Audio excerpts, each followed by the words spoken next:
Welcome to LOA Today. Walt Thiessen and life coach Joel Elston here. Today is Thursday, November the 15th, 2018, 8 a.m. New York time, 5 a.m. Los Angeles time, 1 p.m. That would be London time, and 12 midnight Sydney, Australia time. So if you're in Sydney, Australia and listening at 12 midnight, thank you. Wow, really great that you're listening to us here on LOA Today. And welcoming back my good friend Joel Elston. We've got another light topic. I've been aiming for light topics. We've been doing a lot of heavy topics lately, you and I. So I want to get a light topic going for like a second week in a row, yes.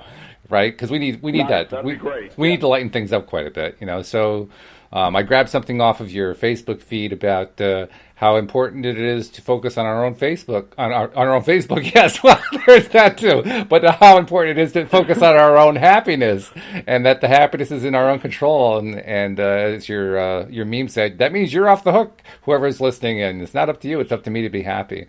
And you know, that's a key concept that makes the law of attraction work best in our lives. But one question I got to ask you: where do you get all your memes from? I mean, it's like you have this endless supply of them that you publish on your page, and that's one of the latest good ones. But where the heck do you get them from? My goodness. I have because I've been doing this stuff for so long. I probably get 15 or 20 a day in my email from various clients or former clients, and people just contribute and they'll tag me on one of their pages, and I'm always looking for, I do public speaking, right? So I'm always looking for sort of key statements to make, and I readily, unabashedly admit that my material is from someone else. I might combine a bunch of material, but I don't claim to be the creator of this. I'm a student of this, and I'll share that information. So I do everything from researching back in the day, way back in, way back in ancient China and just sort of the old philosophers in Greece and everything from the new philosophers. So I'm always looking. I'm looking for content, and when I say that, I'm looking for content for me. Everything I post is generally. Most people say, you must have read my mind today, or yeah, right. I was thinking, but it generally is what's matching my world when I post. Mm-hmm. Exactly. Yeah, that's a good thing. I mean, you may not be the creator of the ideas, but you're a wonderful curator of the ideas. So you curate them and you share them on your Facebook page. That's pretty good all by itself. So happiness, being responsible for our own happiness is certainly key. It's one of the things that we don't think about the most when we are dealing with difficulties, trials, troubles, all kinds of stuff, but it should be. And so I guess the first question is, why don't we? Well, I think we go back to our original programming that we developed that's handed down generationally, or what we're being sold, or what through the media, or what society thinks is. When this happens, you're going to be happy. Walt, Madison Avenue, for those that don't know, that means the advertisement firms, which used to all be located on Madison Avenue, right? That's where that came from. Is their job is to sell a concept that makes you want to buy something. Right. I think one of the standout things is I really laugh at Coors Light commercials. You see these incredibly fit people on the beach. And, they're all drinking Coors Light, and they're having this incredible time. So the message is, if you go on the beach, beautiful women will be attracted to you. You'll have a six-pack of abs, drink your Coors Light, and you'll have a very fun day. Well, the concept that fun somehow involves all of those things, or happiness would involve any location, having a super nice car or a super nice house or plenty of money is going to make you happy. That's a selling point to drive you. And so that becomes ingrained in your conscious that once this event happens, I'm going to be happy. Or once this person does something I want them to do, I'm going to be happy. Or there's a million things that will in our mind say, happiness waits for me down the road once these things happen. And then it becomes a pursuit that is never ending, because that's not the way it works. When you realize the true happiness exists inside already when you decide to be happy. Everything after that, you can be happy. I'm very much in favor of having a ton of money and having access to those all the great stuff in our life, but it doesn't make me happy. My happiness came first, and the other stuff came afterwards. Interesting thing too, because when we listen to that Coors commercial that you're referring to, and there are a number of them, of course, and see those images, including the guys with the six-pack abs, we don't really tend to realize that because we're depending on something else outside of ourselves for our happiness, what we're really setting ourselves up for is to replace the six-pack abs with just a six-pack, which is not exactly what people had in mind. And that's those six-pack abs tend to turn into something that's not quite as attractive looking. Exactly, and that metaphorically, even beyond that, it is. First of all, it is what happens when you're saying that six pack. That's how people become alcoholics. They say, "Well, beer is going to make me happy," or "Beer is going to do this." Well, beer gives you the illusion for a short period of time of being happy or fun, and then it moves on forward, right, into stuff that doesn't make sense. So the package that you're being sold seldom. I love the concept of. Have you ever seen the McDonald's commercial where they show the Big Mac, the sizzling meat, and the perfectly placed food, and then how tempting that looks, and then you see the Big Mac when you open the container, it doesn't resemble what that's true. The other like it's sort of crammed together, stuff falling all over the place. The other one's perfectly lined up, and again, the image of the Big Mac is much different than the reality of the Big Mac. True. And happiness is a similar type thing. It's when you think, what is your happiness? That it sounds like such an incredible easy question to answer. What makes you happy? Well, the only answer is you. But when you ask that question of other people, well, here's these things that need to happen. I want a good job. I want my kids to behave. I want my husband or wife to do what I want them to do. I want no stress in my life, and then I will be willing to be happy. Is almost what we're saying. Yes. Versus no, I flip the switch and I'm happy, and then amazing things happen because of that. But that's not the conduit that we see. We're ingrained. We're ingrained to believe that you're not happy, and stuff or things or situations will make you happy, and then everything. That's where the training comes in. So breaking that, and most people realize they're in charge of their own happiness, they just don't like to hear it. Oh, absolutely. Yeah. Well, plus, I've thought about this tendency that you described for a long time of first of all wanting to have outside influences make us happy, and that actually becomes sort of an addiction all by itself. But also, there's the element that for those of us who do understand how important it is to assume responsibility for our own happiness, even when we try to do that, we find ourselves thwarted by our own past behavioral patterns that just don't easily go away. So, okay, I'm determined. I'm going to feel happier. I'm going to feel happier. And I manage it for a couple minutes, and then all of a sudden I'm dwelling once again on those same old patterns that I've been dwelling on for the last 5, 10, 20, 30 years, whatever it is. So it almost seems like we're defeated from the get-go. And yet we know that if we can get to that promised land of feeling better, and feeling better because we choose to feel better and choose to feel happy about stuff, well, then things can improve mightily for us. So, I mean, you run into this all the time as a life coach. What's the next step? How do you break the pattern? Well, like with any pattern, you reassign or you come up with everybody. One of the things that is just sort of confusing to most people, and everybody has a different language. You and I have talked about this in various forms. Like some people, and I'll use some basic stuff. Some people learn or experience things by seeing. Right. Other people experience things by feeling. Other people by hearing. Most of us by a various combination of different things. So what works for one doesn't always work for the other. But what generally happens is when you have a conditioned behavior, a habit of being unhappy, for example, you have to come up with something that breaks the process in the brain. So the brain gets into a way of thinking, well, my life sucks, I'm unhappy, and everything involved with that is the cause of my unhappiness. You're putting stuff together that doesn't make sense. It's the reverse way of doing it. One of the, and I hope help me with this, Walt, as I explain it, because I'm probably going to go way on a limb. I'll try to pull you back. Yeah. Statin medications is a drug that actually reduces cholesterol in the body.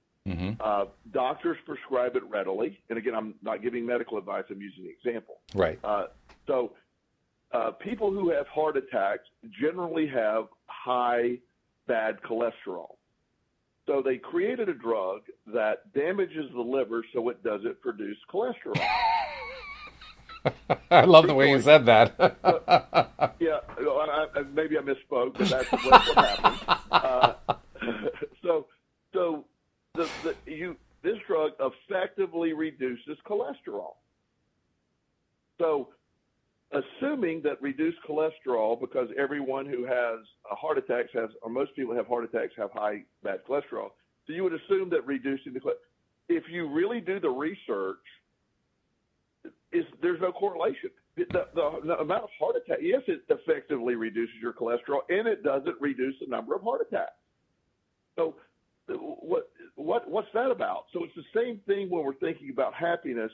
The idea that money is going to make me happy, and that's usually the key. Most people feel unhappiness because they feel they lack what other people have, or the alternatives or the options that other people have. Right. And so they feel an incongruence with if I had money to go do what I wanted to do, then I would be happy, clearly. So they start the pursuit of money, and then the pursuit of money never leads to happiness. Right. It just doesn't. You're putting together illogical things, but it seems so logical. Like the researchers will reduce that cholesterol, and then the heart attacks will go away. Yeah. No, they didn't. We did reduce the cholesterol, but shockingly, that didn't seem to have that effect that we wanted it to have. And then when we go back to this other side of happiness, money, the I deal with people often of great wealth, and it's almost mind-boggling sometimes. You know, I used to think somebody having $10 million was a wealthy person until I started working with people who had $1 billion. and so you're working with people who have, hundreds and hundreds of millions of dollars, but they're equally, if not more, unhappy, because at least the person who has no money has a simple belief that some money will make me happy. The people who have $150 million, they're like, wow, now what do I do?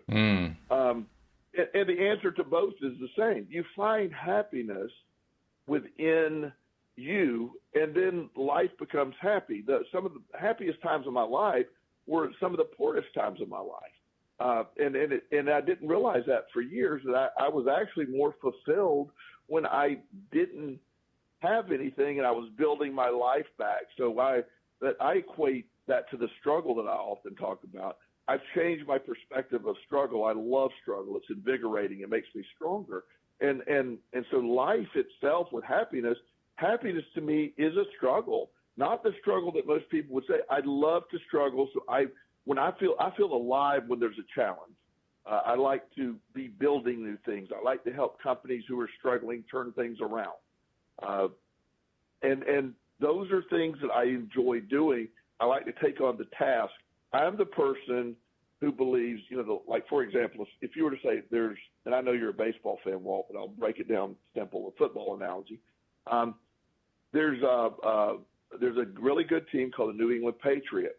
I'm being facetious because that's, you know who they are. So they have a coach, Bill Belichick. Bill Belichick is an incredibly successful coach for the New England Patriots. And then traditionally, even though this year they're a little better, the worst team in the NFL is traditionally the Cleveland Browns. Many will argue this year it's the Oakland Raiders, but either way, they're bad teams. Well, I look at, if somebody said, Joel, you get to be a coach of any NFL team you want, I look at the Oakland or the Cleveland job as the best job. There's more work. What are you going to do with the Patriots? It's like coaching Michael Jordan in basketball. What do you do? Well, Michael, shoot the ball. Whatever you want to do, Michael. I mean, anybody can coach Michael Jordan. Just go win the game, and that looks great. But taking a team that doesn't have Michael Jordan and win the championship, well, that's a whole different story. And so the idea that finding what gets you going. The reason you get up every day and feeling life and really being happy about what you have invites so much more things to be happy about. That's the exciting piece. your health gets better. We had an email from a gentleman a few weeks ago that we talked about on the air, and he magnificently framed it for us, where he was talking about he's a practitioner of the law of attraction, and he loves the concept, and his life is so much better. His health has improved. But the one area that he got into the law of attraction about is what he was focused on is not any better. And then he answered his own question, like, maybe that's the problem. Because our focus is we get stuck. I could just want to be happy, or I just wish everybody would behave the way I'd want them to behave. I'm often working with families, and they're in my situation, in my job, I deal with a lot of people with addiction. Right. And when the parents of these young men and women, when they really get stressed, they get into a place of, I just want my son or daughter to do this, and then I will be okay. And I try to work with them separately and say, addiction is going to take its course with your son or daughter, however it's going to take it. You're not in control of that. You didn't create it. You can't control it. However, your happiness and fulfillment, it's two separate things. I almost always refer out the parent to another therapist or life coach or someone who can help the parent get to where they need to be, because they don't understand that their entwinement with, I want my son to be happy or my daughter to be happy, that will make me happy. But often with an addict, them being happy requires them to be practicing their addiction. So you get an enablement process that goes on. And so breaking that understanding that happiness is the easiest thing to obtain. It's the easiest gift we have. It simply involves the process of saying, I'm happy, and doing it. Yeah. And yet simultaneously, it is the hardest thing to do, because we have an image of what it looks like that is not what real happiness is about. And that's where it gets so incongruent or opposite, because it's like it's easy, but yet it's probably the most difficult thing to obtain.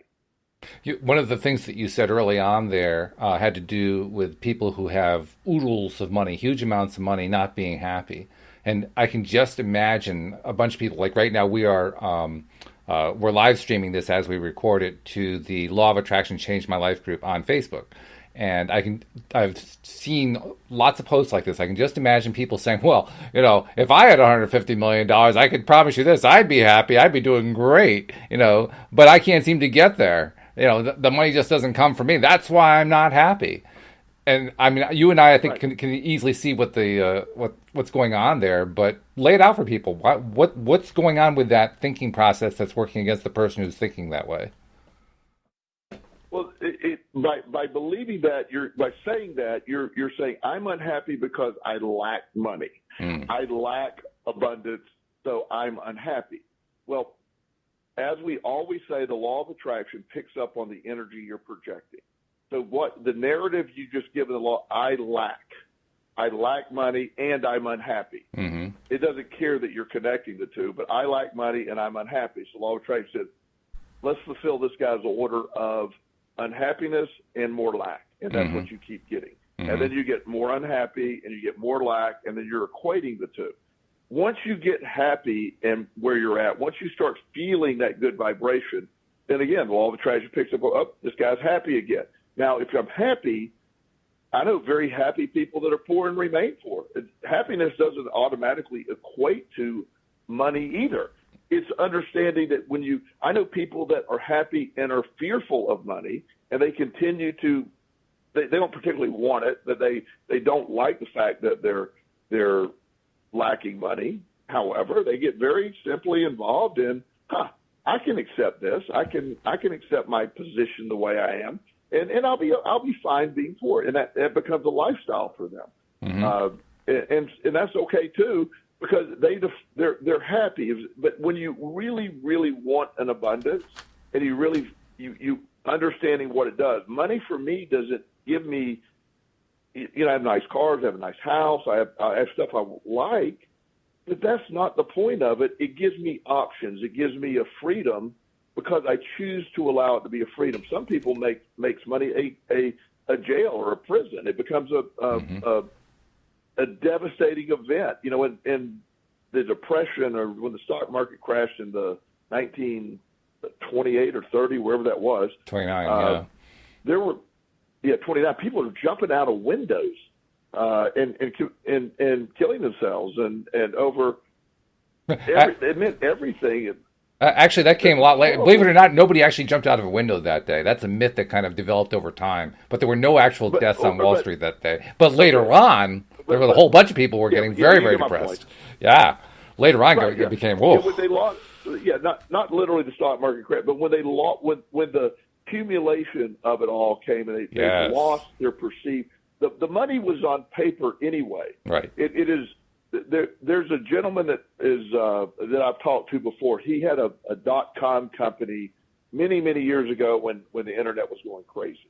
I forget the name of the company. It was some little minor company that I forget even what they did, but they had a 6-month buyout period, meaning when a stock would go public, as an owner he couldn't sell his stock. It was a buyout blackout. So that way people wouldn't just dump their stock. And so he built his company up. It went public. He was worth $35 million on paper. Mm. Well, that was toward the end of the .com craze. Oh. He had all these shares of the stock. He was living in his mother's basement and had a net worth of $35 million. Yeah. Okay, he couldn't access it, but that was his net worth on paper. Right. The stock started to crash. Not because it was a bad stock. It was never a good stock. It just was part of the .com craze. Right. When everything started falling apart, the company had no value. They never turned a profit, had very little potential of turning a profit. And when the 6-month period ended, he was worth zero. Mm. Now, he had a great attitude about it. I didn't lose anything, but I never had anything. Mm-hmm. And so he went on and actually became very successful, and his concept with another company did really well. And he's still in the IT field, but doing really well. I think he actually ended up with Amazon and did okay with them. Yeah. But within that context, he lost everything. How he chose to look at it, it didn't destroy him, because people said, God, he lost $35 million. And he's like, no, I never had it. I never. It was never, and I love the ability to see that. I love the ability for people to because again, he never lost his happiness because of that. Right. Now there are also, this is something I actually saw today, and this is an ongoing meme. Not so much in this group, but I see it more in another law of attraction group. People are, and it's not a huge number, but it's a significant number of people, young people, are obsessed with getting exes back. They were involved with somebody, the relationship broke up, and they're obsessed with getting that person back. That person was the perfect person for me. And they're constantly posting, how can I get this person back, and so forth. And they've gotten some pushback from people saying, you keep coming out with that viewpoint of lack, it's not going to work, or, maybe you should be looking at somebody else anyway, because if that one didn't work out, it probably means there's somebody better coming down the line. But some of them get really, really upset about that. And one person, actually, she posted a rant basically condemning anybody who would even conceive of the idea of saying, no, you're not. It's not a good idea to do that. You should be looking at other options and considering all other alternatives. And her response was, you can attract anything you want in your life. If you want to attract your ex back, you can attract your ex back, and so forth. I get so sick and tired of all these posts and memes claiming that you can't get your ex back. And I looked at that and I said to myself, well, I wonder how that's working out for her. But, you clearly, see, I mean, it's like so obvious, but, when you're in the middle of that, that's a tough thing to kind of break the pattern on, right? And clearly she's having a hard time breaking that pattern. How do you break the pattern when you don't know how to break the pattern? Well, and when, one of the basis of and Abraham Hicks, one of their videos talks greatly about this, and even it's mentioned in the book, The Secret, you can attract your life back, but you can't out-attract another person's life back. I know that sounds incongruent, but I'll go there with it. Like the idea that I can attract what I want, but I, at the same time, have another person attracting what they want. And you can't force a situation like that. and and this one person who's on the rant is obviously just so obsessed and view a huge lack because that one person's missing. There's zero chance of that person ever coming back. Not because it's not possible, but because it's simply a ridiculous mindset that I'm going to somehow magically make another person want me. It's I deal with a lot of teenagers and a lot of times that they get really stuck in relationship issues. And I had this one young man not too long ago. He called his girlfriend of a long time, and I mean, she called him and said, "I'm breaking up." I think she actually did it by text, and so he then texted me and said, "I don't know what to do." And I said, "Take a deep breath. We'll talk about it." We had a session scheduled the next day. Well, I then get a text from her saying, I'll call him Joe. Joe just threatened to kill himself if I didn't come back. Oh, wow. And so I called Joe, and I said, "Joe, do you think that made you more attractive to her or less attractive to her? Let's just go out on a limb here. Which one do you think it is? Are you more attractive to this young lady that you just threatened? Oh, I love a man that threatens to kill himself. Not really a place to be.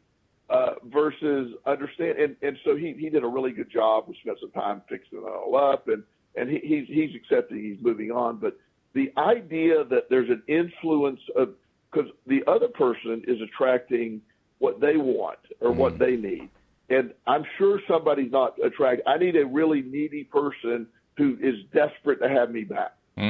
But that's not what they're seeking, but yet that's what you are when you're doing that. That's so just understanding that. I was just going to say that's true. That's not normally on the top 10 list of things that you're looking for in qualities and in a mate that you're trying to attract. Somebody who desperately needs me is going to die if they don't get me. Like, that's usually not top 10.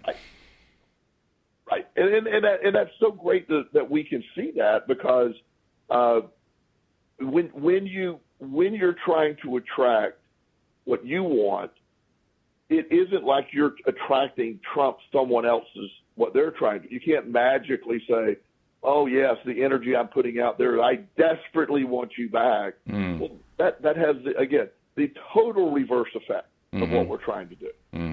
And I know that as I've gone forward in my life with people and past relationships, and I can see where I put myself in a position of that person could make me happy or not make me happy.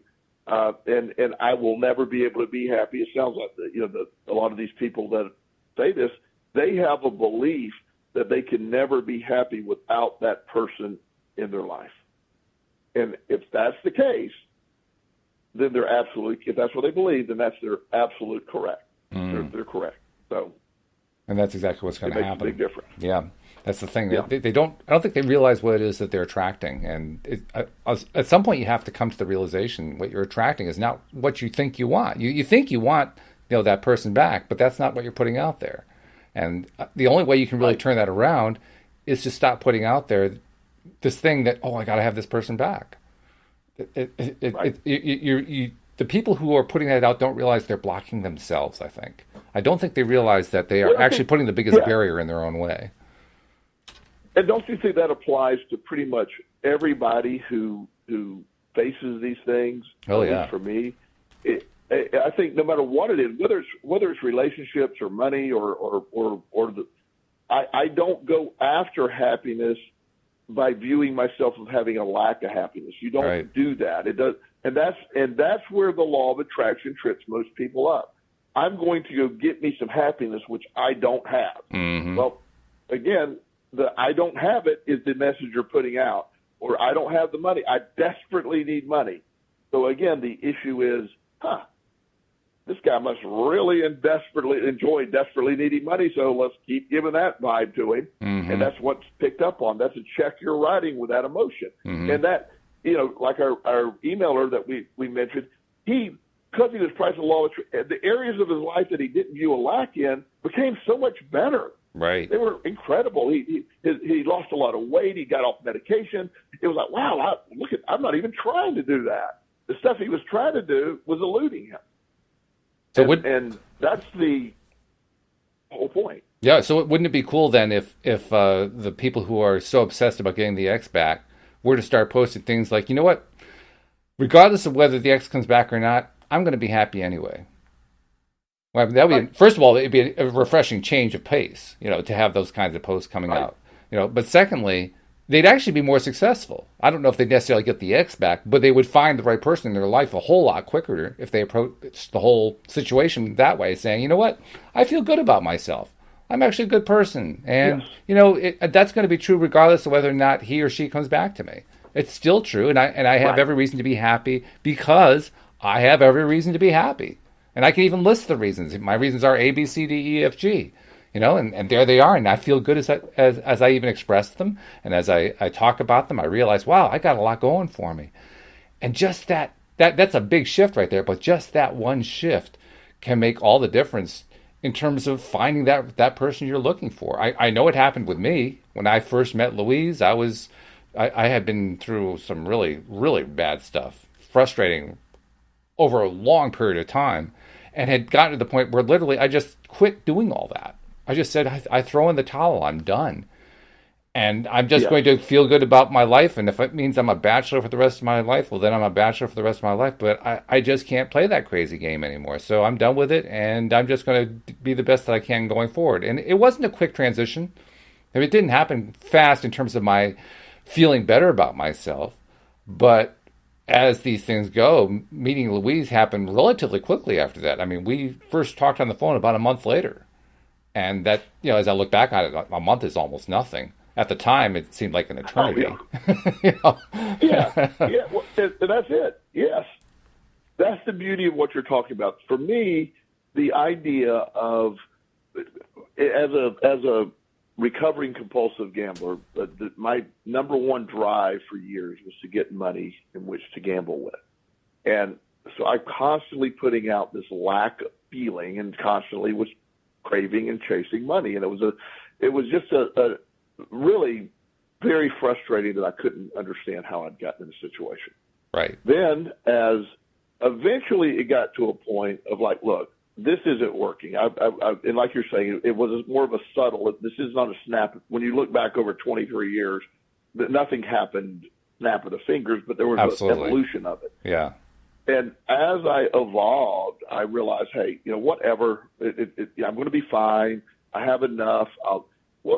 Shockingly, money then started arriving. And then the less I cared about it, or the less I pursued it, I have an abundance, just started understanding I have an abundance. Then there's more money available. Then you wake up, there's more money available. Then it's like, wow. But I quit that push. And so whether it's relationships or no matter if it's money, it's usually the stuff we're most worried about that ends up being what we put the most resistance toward.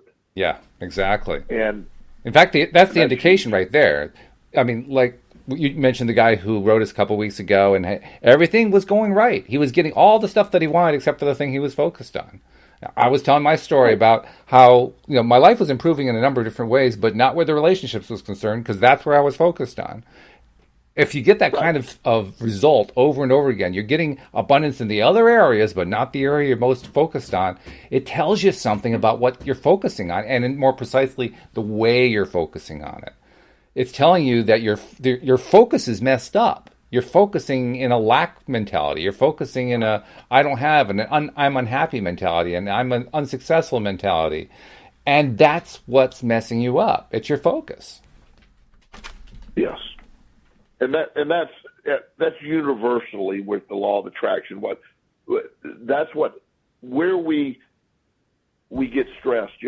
I'm doing a lot of my work right now.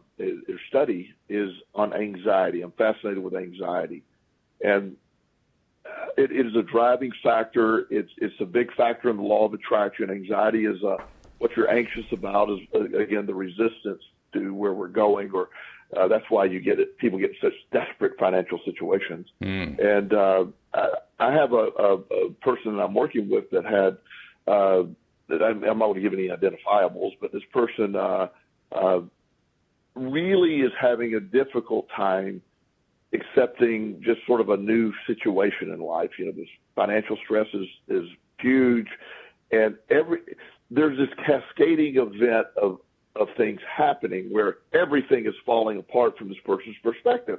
Everything is falling apart. Everything is falling apart. And trying to get her to take a deep breath. When I can get her to slow down from the cascading effect of everything falling apart and realize, wait a minute, let's break it down to the most basic. You described 100 things that were wrong, but let's look at the 5 things that are okay. You have a roof over your head. You have a family that cares about you. You have food to eat. You have a job, and you have transportation. Yeah, I have that. Okay. So with that being said, now I'm not saying you'll have that forever, but right now you have it. So instead of anticipating everything that could go wrong, we have to stop. So once we start that downward spiral of thinking, then you can get a point of let's focus on where we're at. So anxiety is a driving factor. It's a habit. It's people have addiction. I believe, this is my belief, that people become addicted to worry. It releases a lot of stress hormones. It does a lot of things in the body that really destroys you.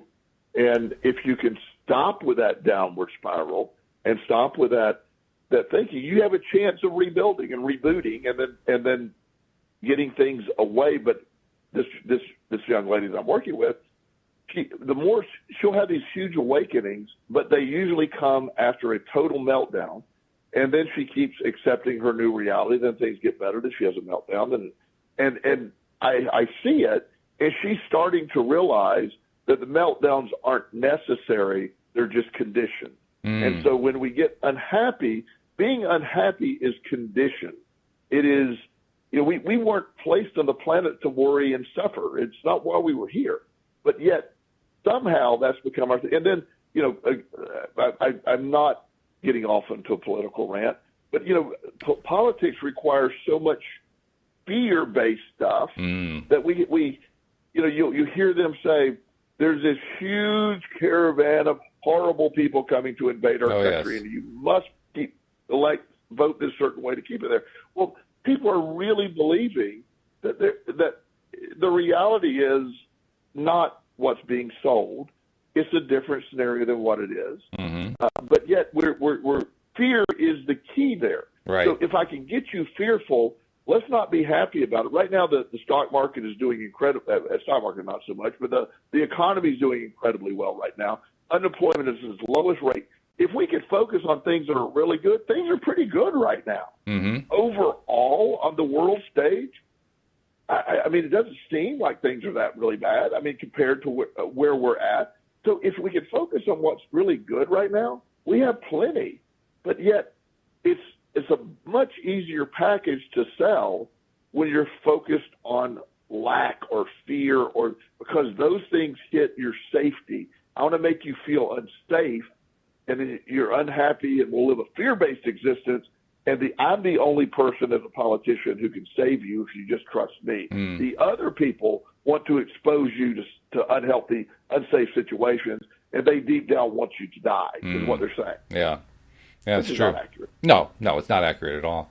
But it's true. And in fact, the topic of anxiety, interesting you should bring that up, because that was also our topic on Tuesday afternoon with 2 of my newest co-hosts, both young people, both millennials, Alex and Carlos. Alex King lives in Cape Cod, Massachusetts, actually, right on the coast. And Carlos lives in Los Angeles area. And we were talking about anxiety because of a couple of reasons. First, Alex herself suffers from it. In fact, she describes herself as also being agoraphobic, and she also has Asperger's. So she's dealing with a number of different aspects of the same thing in a sense. And Carlos brought on his brother Gabriel, who's also had severe issues with anxiety. And I didn't really realize until we did that first show, and we're actually going to do a second show next week as a follow-up to it. But I didn't really realize how big of a deal anxiety is among millennials, but apparently it's pretty big. And here you are talking about another a client of yours who's also a young lady also dealing with the issue. I mean, is it more prevalent than I realized among millennials? It is. it seems that, in trying to speak from, I always try to say things in a most accurate way possible. From my minor view of the world, my small slice of the world that I deal with, it seems to be an epidemic among millennials. It's severe. Wow. It is probably the most driving force. It is one of the number one causes of, I believe, of people that getting into addictive behavior when they start smoking pot or taking opiates or doing the things they do. Right. I almost get universal report that this is an anxiety treatment. Clearly, there's other ways to do it, but they found the most relief they're finding is it addresses their anxiety. And as long as I'm about there is not an effective medication for anxiety. There are things that when I lost my son TJ, obviously that's an incredible traumatic based event, and tons of anxiety are surrounding that. Mm-hmm. And I have multiple friends. Most of my friends are in the field of counseling, or they're doctors. A few of my doctor friends basically just call me and say, "What do you want? Do you want some Xanax? I mean, I'll get you whatever you need to get you through this time." And I found it interesting. They were certainly trying to help. Sure. But I found it really interesting that I was like, no, that doesn't do anything. That does stop it temporarily, but it could be a compounding factor. It could be other things. Anxiety is a perspective of a situation that you're in control of, and it's not to minimize it. It's devastating and debilitating. But a lot of what I deal with now is helping people. Dr. Wayne Dreyer used to always talk about tapping and to deal with anxiety, and there's neurofeedback to deal with anxiety. And all of them use basically the same principle of desensitization to anxiety and not being paralyzed by it. But, when I started doing public speaking, one of the great pieces of advice that I was given is anxiety and excitement manifest the same way physically in the body. So if you can start training your brain to view yourself as not being anxious but being excited, it becomes a more acceptable way to deal with it. Interesting. And you actually, one of the things that I work with professional athletes on is using anxiety. And I'm stealing this term from one of the players that I work with. Once we found this technique, he said, "I've learned to use my anxiety like jet fuel. I don't. It doesn't debilitate. It strengthens when I learn how to make it go in the right direction." He embraces what he used to perceive as anxiety as power.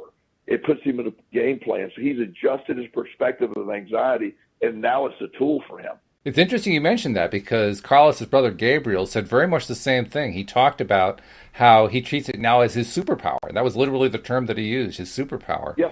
And in fact, the way the lifestyle change he made that made the biggest difference, with a lot of family support, was he became very interested in video games. And apparently the strong level of focus he already has helped him tremendously in becoming really good at this one particular game. I don't remember what it was, but it was a competitive kind of video game. And he became one of the top U.S. players of this game. He was actually involved at one point in one of these contests where you can go after $100,000 prizes and so forth. He was that good at it. And it was all attributable to the fact that he had found this outlet that enabled him to believe that what he had previously thought of as a detriment was actually a strength.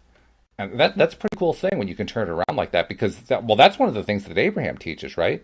Abraham Hicks teaches that you want to try to find a way to pivot the way that you look at whatever the thing is that you're looking at.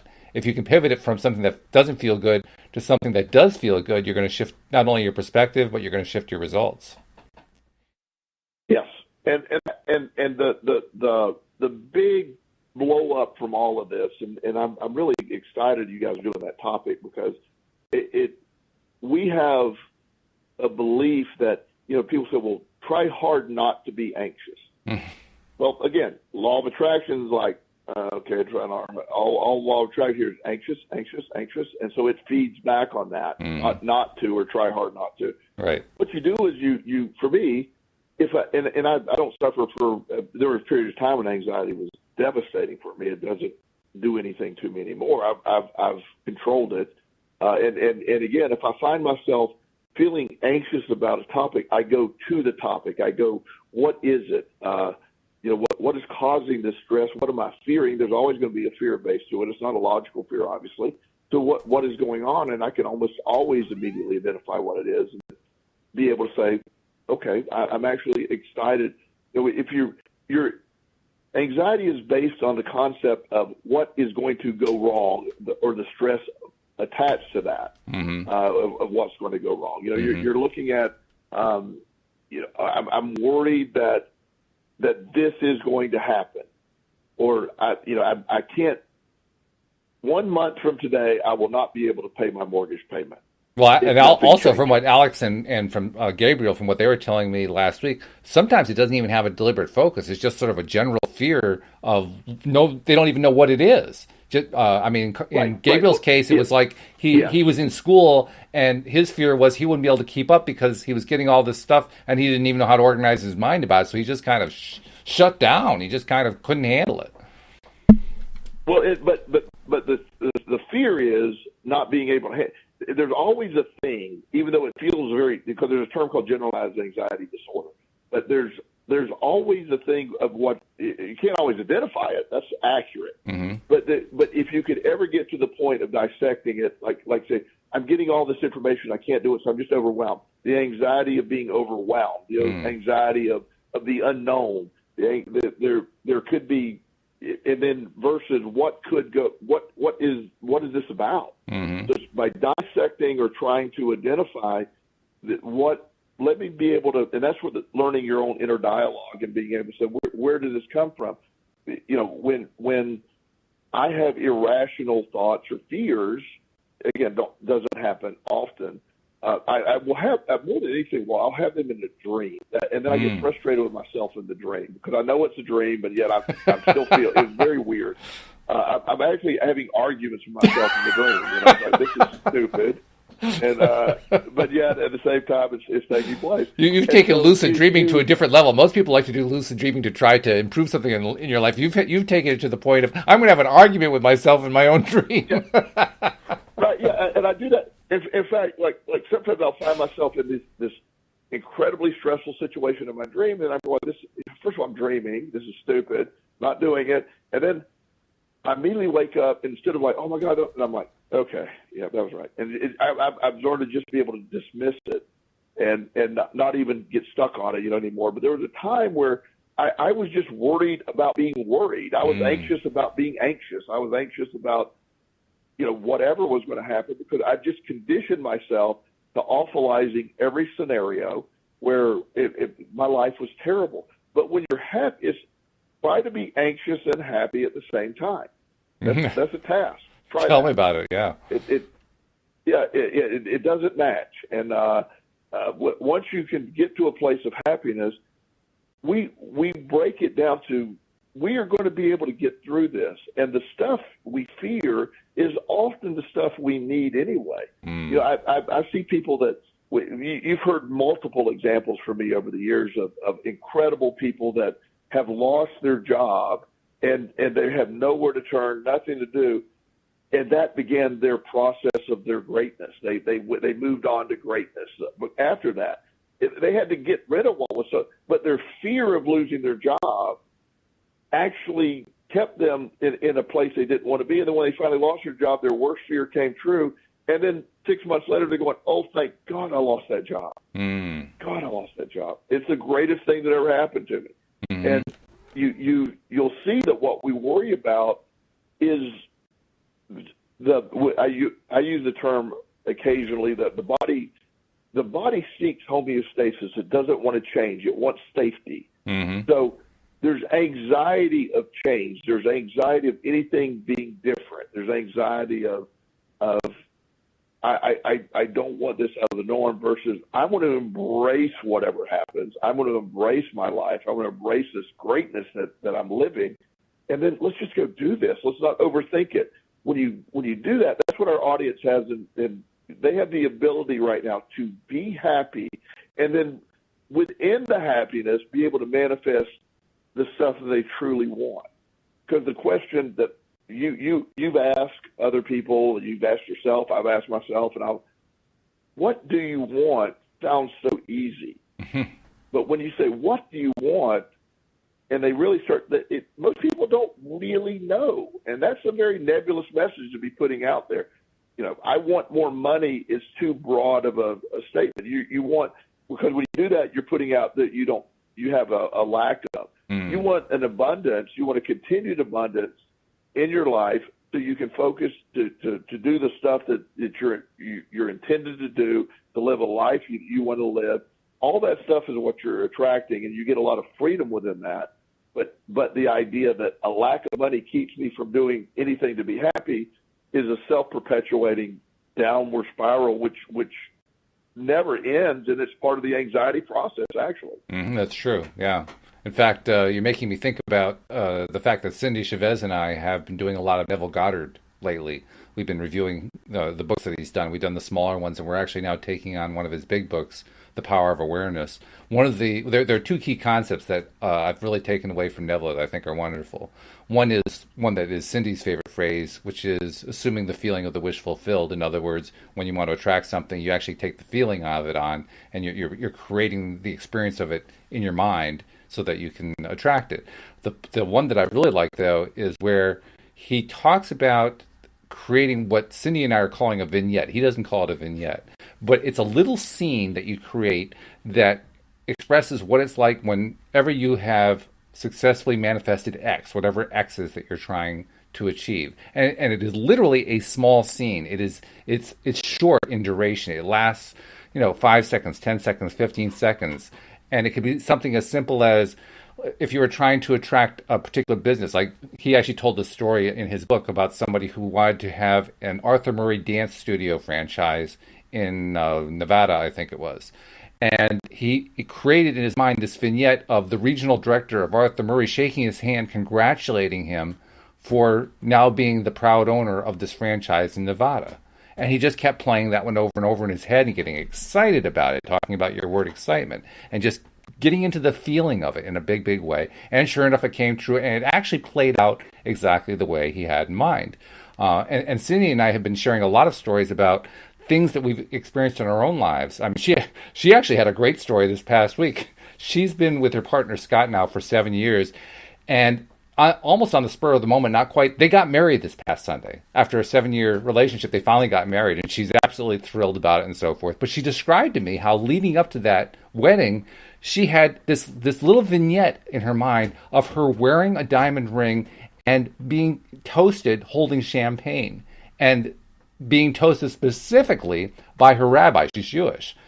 And that's literally what played out. The day of the wedding, the rabbi performed the ceremony. The rabbi went out to lunch with them and toasted them, success and happiness for their marriage. And as she took the glass, she realized she was taking the glass with the hand that had the ring on it, so she could see the ring and the glass exactly as she had imagined it in her little vignette. And I think about this Goddard concept of focusing on the little vignette and just allowing yourself to stay there so you don't get off on all these rabbit trails about anxieties or about things that you're afraid are going to go wrong, or not having enough money, or not having the relationship so forth. You're just focusing on the one part that you love. And I really like that concept. So I'm curious, what do you think of that? Oh, yeah. Do you like that approach? Oh, of course. That is one of the, I've shared before, and I won't share it again today because I got another direction to go, but how I envisioned a treatment center that I wanted and how I manifested that entire treatment center. Mm-hmm. And I literally had pictures of that. And the detail that Cindy's talking about, by the way, Cindy's awesome, and she's really, really grasped this concept. But absolutely, that's what the law of attraction is looking for, is they're looking for these details, the specific. I see the ring. I see myself being toasted. I see myself in this position, or sitting, in charge of this program that I want to be in charge of, or this career where you can literally see getting your diploma for graduating medical school, or whatever. Those are things that you put out there. Those are so specific. The law of attraction loves that. You're specific. You're in tune. It's just on board. You make it easy in a sense. Yeah, you do. But you've got to really believe it at the same time. You know, it doesn't do any good to put a picture of $1 billion out there because you're not really believing that. But if you put it, having plenty of money in your bank account and have all these things that represent, that's where, a lot of people are really into vision boards. And a vision board done correctly is sort of what you're talking about. You can get very specific and very small and really, it really helps because that becomes your reality, or it goes the other way, or you get obsessed, or Sandy could have done it. I'll never get married. We'll never get married. This is never going to work. Blah blah blah blah blah. And that's what she would put to the universe at that point. Yeah. But yeah. By getting that image so specifically, that's what happens. Is when you see the idea of a lot of the Facebook groups that talk about law of attraction. There's some really good ones. And I'm grateful they're there. But a lot of times people get lost in arguing the minutia and missing the point. It's a simple concept that your energy, the raw, real energy you're putting out, is what actually matters. That's what you're putting out there. It's not what you think you're putting out there. It's what you're really. So a persistent lack of, or an anger. If I'm angry because of this, then that's your resistance. But the celebration of it all, that's what you're attracting. Absolutely true. Yeah, that's good stuff. I also want to take a moment because we only have about 3.5 minutes left. I want to make sure I get the word out about subscribing to the podcast because, as you can see, we get these really good discussions going and have some really interesting events happening as well. You can get all of them streaming right to your smartphone, and the way you do that is becoming a subscriber. So become one. If you know how to do it, it's pretty easy. You just go through your podcast software and search for us. But in case you aren't sure how to do that, we're now including subscribe links in all of the descriptions of all the places where we're posting these things, these podcasts that we're doing. So look there for the link for your particular device, and it'll just walk you through the process. If you can't find the links, just go to the homepage of our website, loatoday.net, and you'll find big links there that you can't miss. One for Android users, one for iPhone and iPad users, and you just click it and follow the steps, and all of a sudden you're subscribed. And then make sure you're listening to the episodes. By the way, I don't really mention that very often, but subscribing doesn't actually do you any good if you don't listen to the episodes. So the good stuff is coming here. Listen to the episodes, and then share the fact that you're listening on your favorite social media channels, so that other people can get their daily dose of happy. Because that continues to be my goal and my dream, Joel, and the dream is becoming more and more real. So many tens of thousands of people, that's the goal, tens of thousands of people listening to every episode, getting their daily dose of happy, and then just kind of imagining, trying to create that little vignette in my mind. What happens when you have so many happy people manifesting this stuff that they want in their lives? I mean, it's almost mind-boggling trying to imagine that.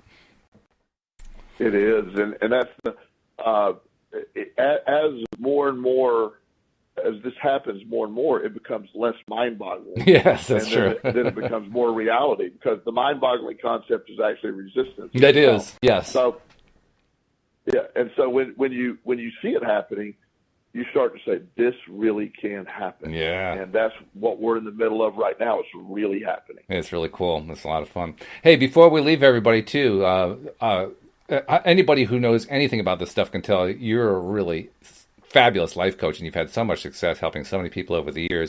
If somebody wants to reach out to you and maybe have like a personal session, or just ask you a question or whatever, how do they reach you? The best way to reach me is probably by email. If you just have a question or want to schedule a session, it's joelelston@gmail.com. Okay. I'm also on Facebook at Joel Elston, and my website is joelelston.com. I'm glad to refer or actually do this, whatever we need. I get questions all the time. I get referrals out all the time. I'm passionate about what I do, so I always welcome comments. If you think I'm crazy, I get some of those too. So feel free to throw those my way. All right. Now that's throwing a challenge down. I like that. Hey, Joel, it's been great. I look forward to talking to you every week, as we always do. Thanks, Walt. Good to talk to you, my friend. And we'll see you all next time here on LOA Today. Goodbye, everybody.